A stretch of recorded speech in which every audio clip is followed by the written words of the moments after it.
Welcome student, diploma engineering first year, first semester. Subject engineering drawing. तो student, engineering drawing में हम आपको scale यानी कि मापनी के बारे में बता रहे थे। और मापनी हमारा बहुत इम्पोर्टेंट एक चैप्टर है और कहीं ना कहीं हम इसमें आपको काफ़ी हद तक सिंपल स्केल के बारे में बता चुके हैं। अब सिंपल स्केल में एक हमने क्वेश्चन लिया है जिसको पहले समझ लो, उसके बाद में इसको हल करते हैं। दो नगरों के बीच की दूरी जो है 360 किमी। सपोज एक नगर ये है, दूसरा नगर ये है, इनके बीच की दूरी 360 किमी है।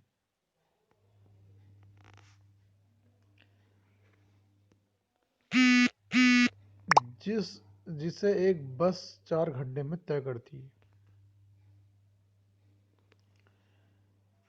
एक साधारण मापनी की रचना करो।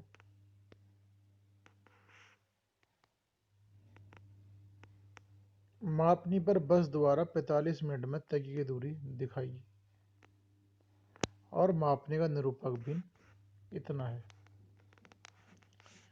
अब इस सवाल में सबसे पहले आप अगर देखें तो इसका आरएफ दे रखा है आपको, बट इसमें एलओएस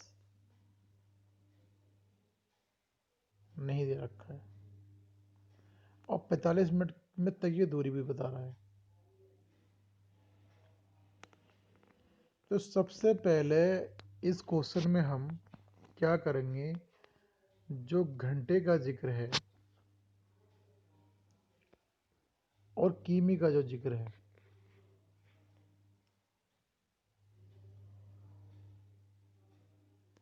उस पर ध्यान देते हैं। बस द्वारा 4 घंटे में तय की दूरी कितनी है? 360 की।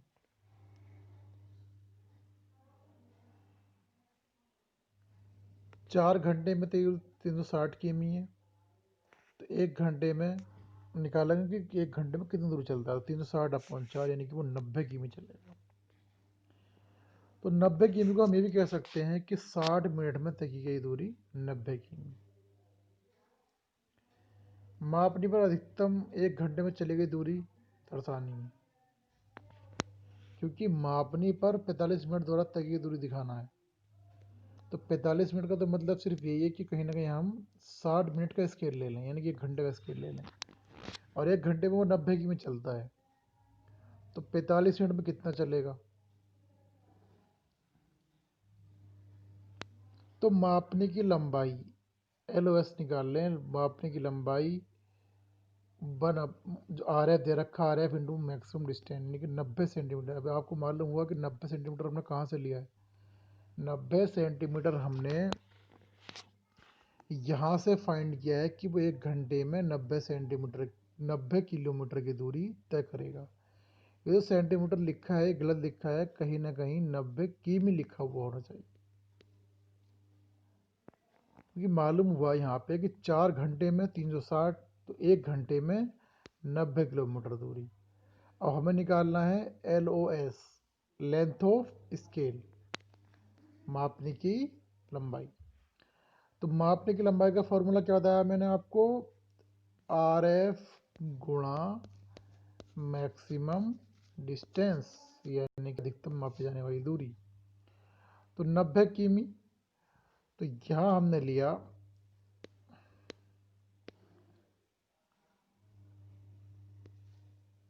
मापने की लंबाई 1/6 इतना इतना जो दिखा रखा था इन्होंने RF, और ये हमारा रहेगा 90 किमी। इसको हम काट देंगे। तो 1 किलोमीटर में 1000 मीटर, तो 1000 से गुणा करी, फिर 100 से करी, कुल मिलाकर 15 सेंटीमीटर इसका LOS आई। LOS अगर 15 आ गया, अब आसान हो जाएगा। जब 15 LOS आने पर हमने 15 सेंटीमीटर की एक लंबाई ले ली और इसकी कुछ चौड़ाई ले ली। अब ये जो स्केल डिज़ाइन कर रहे हैं वो मिनट के लिए हो रहा, यानी कि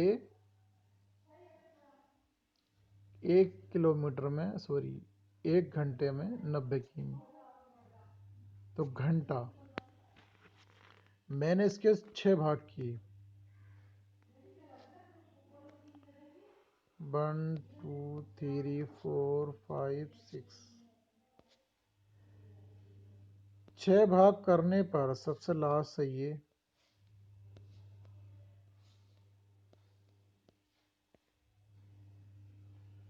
और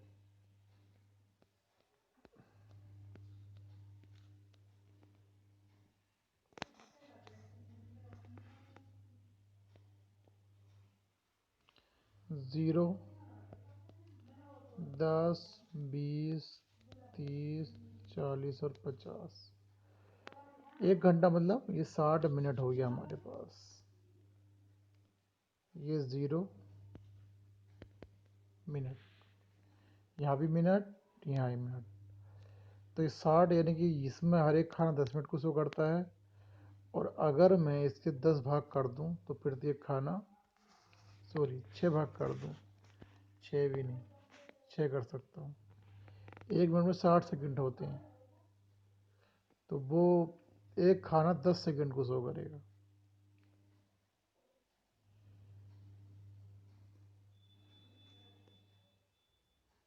पचास मिनट, तो हाँ ठीक है, मैंने इसके 6 भाग करे तो फिर ये खाना 10 मिनट को शो करेगा। और इसी तरीके से हमारा यहाँ पे जो एक भाग है वो 1 मिनट को शो करेगा, तो ये मिनट, ये भी मिनट। अब हमें दिखाना 45 मिनट में कितनी दूरी तय करेगा, तो 50 40 फुट लिया, 40 पे हाइट ली और 5 पे ली, तो 45 में हमारा ये हो गया 45 मिनट।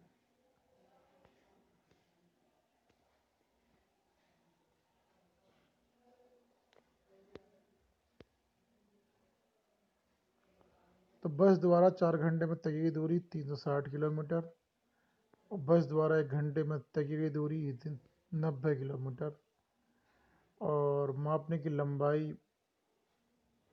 15 सेंटीमीटर, तो आर हमारा हो गया इतना, और 1/, इतने के हिसाब से हमारा स्केल डिज़ाइन हुआ। ये तो कहीं ना कहीं अगर कोई क्वेश्चन हमारा घंटे किलोमीटर में आता है तो उस क्वेश्चन को आप उस हिसाब से कन्वर्ट कर लो, ताकि अगर मिनट में भी आए तो मिनट में मालूम है कि 1 घंटे में 60 मिनट होते हैं और 1 मिनट में 60 सेकंड होते हैं, तो उसके हिसाब से भी हम स्केल बना सकते हैं।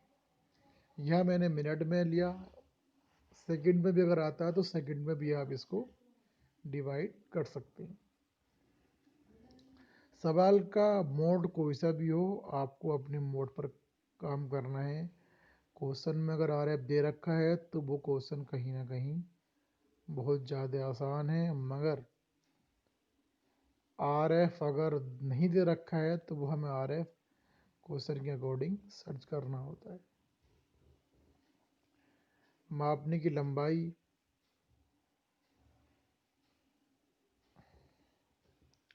हमें निकालनी होती है कहीं ना कहीं मैक्सिमम दूरी के अकॉर्डिंग।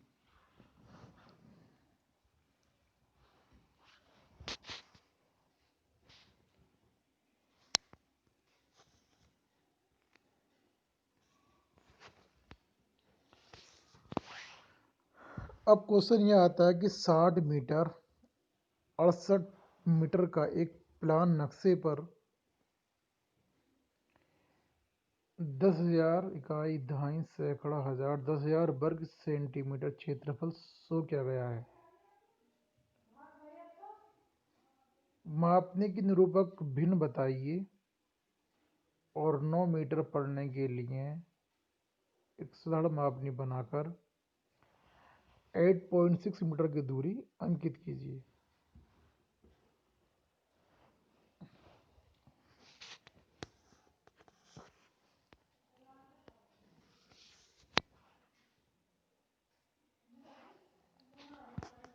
60 मीटर 68 मीटर का एक प्लान नक्शे पर 10,000 वर्ग सेंटीमीटर क्षेत्रफल शो किया गया है। मापने की निरूपक भिन्न बताइए और 9 मीटर पढ़ने के लिए एक साधारण मापनी बनाकर 8.6 मीटर की दूरी अंकित कीजिए।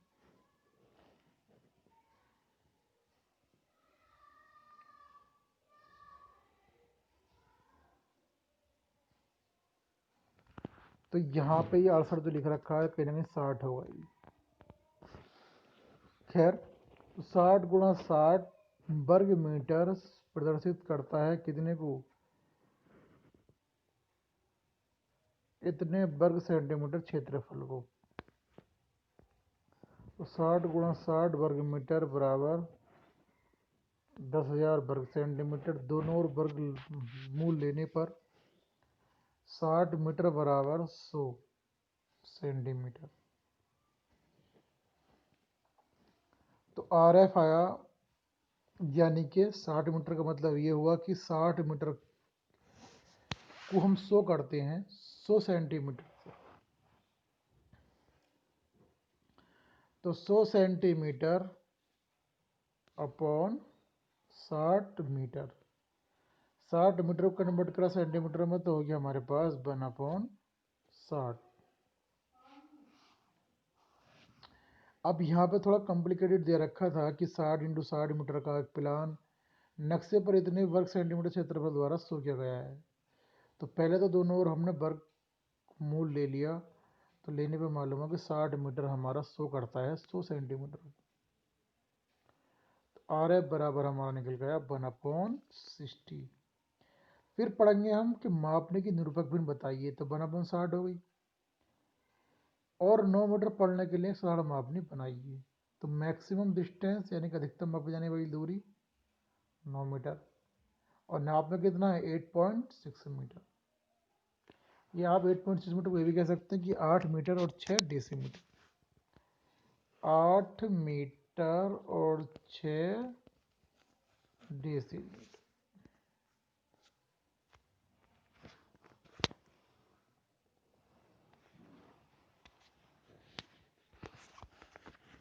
तो मापने की लंबाई हमारी जो है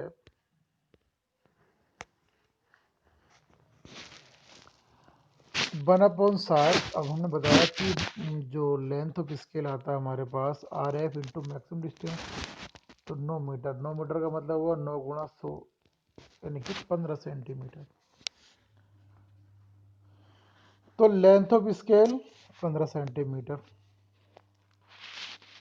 इसके हमने नोखाने की, पूरे स्केल के हमने नोखाने की। इस तरीके से हमारे नोखाने हो गए।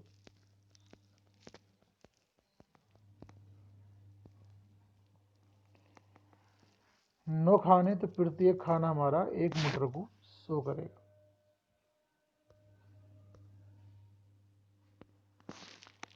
फिर हमारे पास इसके 10 खाने हो गए, तो प्रत्येक भाग इसका 1 डेसीमीटर को शो करेगा।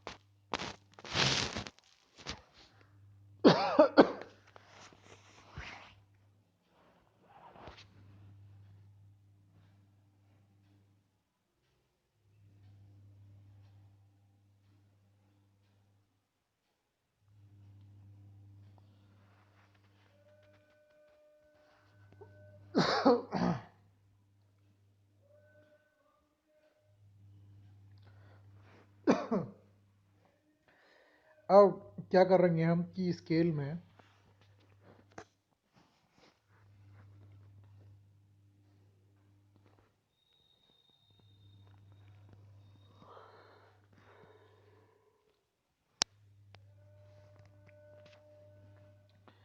स्केल में 9 भाग करने के बाद में इसके 10 भाग करेंगे ताकि वो डेसीमीटर शो करे और ये मीटर शो करे। तो 7 डेसीमीटर की दूरी हमने अंकित की। फिर स्केल के ज़रिए हमने क्या करा, इसकी हाइट लेके जो दूरी आ रही है वो हमने शो कर दी। तो इस क्वेश्चन में आपको ये कर लेना है कि ये 68 नहीं होगा, 60 खाली है। तो इस तरीके से आपका सिंपल स्केल ख़त्म हो गया है। अब सिंपल स्केल के आप कम से कम 2 क्वेश्चन आप ड्रा कर लें। सबसे पहली बात तो मैंने आपको ये बताया कि जब भी हमारे पास कोई स्केल होगा, इसकी जो आपने चौड़ाई ली है इस स्केल की, वो हमारी 2 सेंटीमीटर से लेकर 2.5 सेंटीमीटर तक हो सकती है, कोई दिक्कत नहीं। और जब भी आप इसके खाने करेंगे तो वो हमारे बिल्कुल एक्यूरेट होने चाहिए।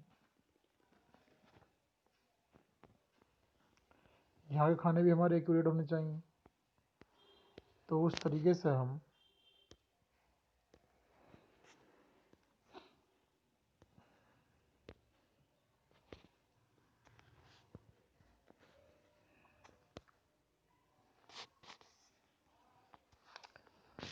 तो स्केल कोई सा भी हो उसमें हमें RF पे बहुत कंसंट्रेट करना है, LOS हमें देखना है और हमें स्केल डिज़ाइन करना है।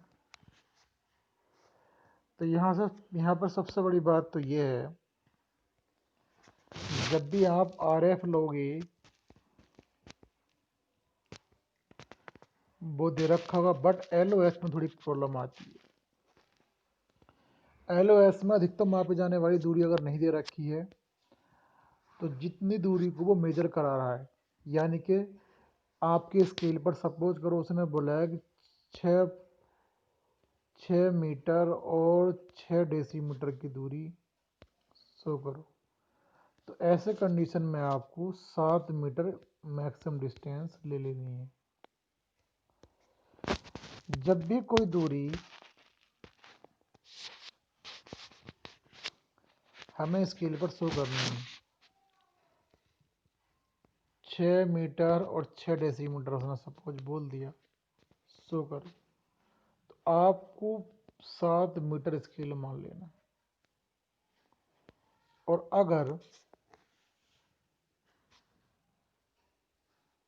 अगर उसने ये बोला है कि 8 किलोमीटर और 9 हेक्टोमीटर, तो ऐसे इस कंडीशन में आपको 9 किलोमीटर ही दूरी ले लेनी है।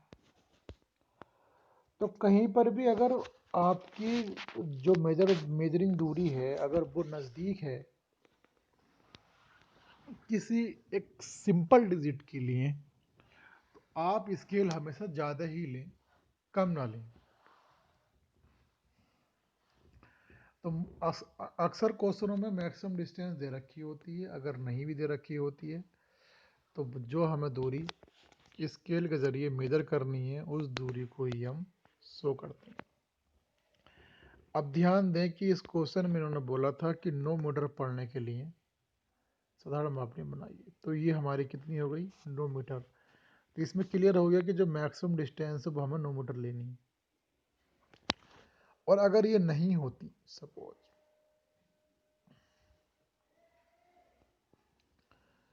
तो मापनी बनाइए कि जो 8.6 मीटर की दूरी को अंकित कर। अब जाहिर सी बात है कि जब 8.6 मीटर की दूरी करो पढ़ोगे तो ऐसा स्केल डिजाइन कर लो कि जो कम से कम 9 मीटर के लिए है। तो 9 मीटर के लिए होगा तो आप आराम से उस पर 8.6 मीटर की दूरी शो कर सकते हैं।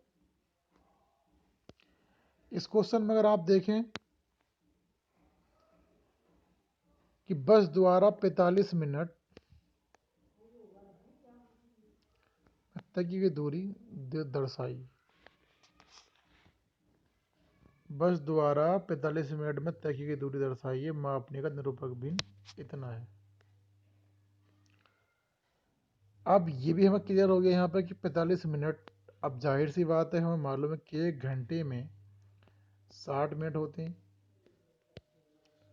तो ऐसी कंडीशन में हम क्यों ना 1 घंटे का स्केल डिजाइन कर लें, क्योंकि 45 मिनट उस 60 मिनट के अंदर ही आ जाएगा।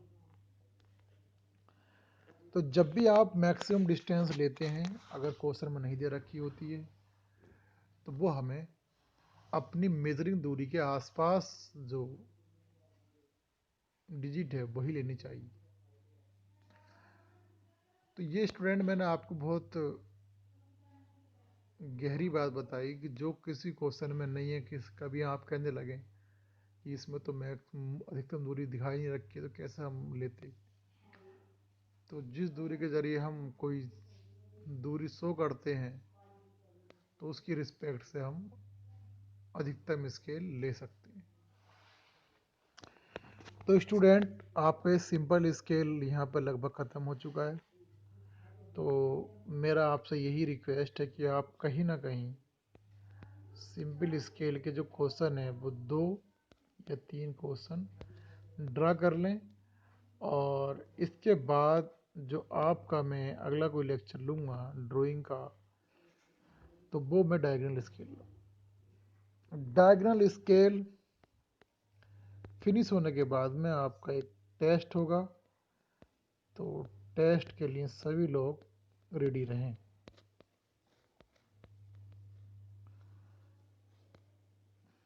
तो कहीं ना कहीं हम इस वीक में स्केल का चैप्टर फिनिश कर देंगे। तो हो सकता है कि इसी वीक आपका टेस्ट भी ले लिया जाए। तो स्टूडेंट, अगर ड्राइंग में किसी को प्रॉब्लम किसी को कोई आती है, किसी भी टाइप की कोई किसी को प्रॉब्लम है, तो वो अपनी प्रॉब्लम शेयर कर सकता है कि मैं आपका बहुत जल्द एक जूम ऐप पे मीटिंग करूँगा, ताकि वहाँ से मालूम हो जाए कि आप क्या प्रॉब्लम। वैसे तो मैं सारे पॉइंट एक 0 लेवल से लेकर चल रहा हूँ। तो ये आपकी ज़िम्मेदारी बनती है कि आप जो भी फॉर्मेट में पढ़ा रहा हूँ, आप उसको एक नोटबुक पर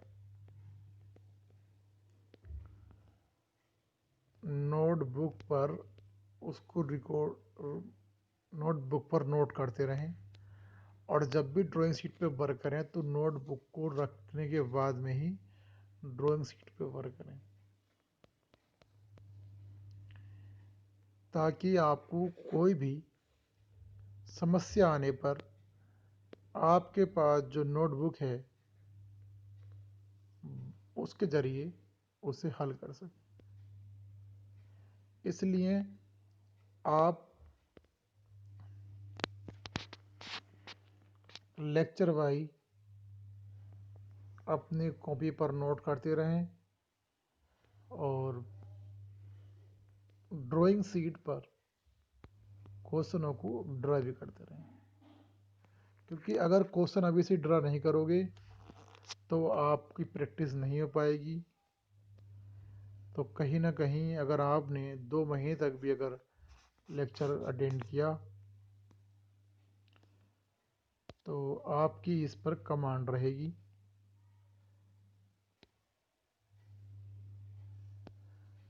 अगर आपने 2 महीने तक भी इसका लेक्चर लिया तो आपकी इस पर कमांड रहेगी कि आप कितनी प्रैक्टिस ड्राइंग सीख गए। फिर आगे चल के जब आप मौखिक भी अगर पढ़ोगे तो आप उसको आसानी से हल कर सकोगे। इसलिए आपसे मैं बार बार यही कहूँगा कि क्वेश्चनों को ज़्यादा से ज़्यादा ड्राइंग शीट पर ड्रा करें, ताकि आप एक अच्छी प्रैक्टिस करके हर क्वेश्चन पर एक अपनी पकड़ मजबूत बना सकें। इसलिए स्टूडेंट, आप सभी क्वेश्चनों पर अपनी पकड़ मजबूत करें। बाकी ये जो क्वेश्चन मैंने आपको बताए हैं, ये क्वेश्चन काफ़ी अच्छे हैं। बस इसमें जो ड्राइंग वाला पार्ट है ड्रा करने का, इस पर आपको अपनी पकड़ मजबूत करनी है। तो इस लेक्चर में इतना ही। Thank you garage.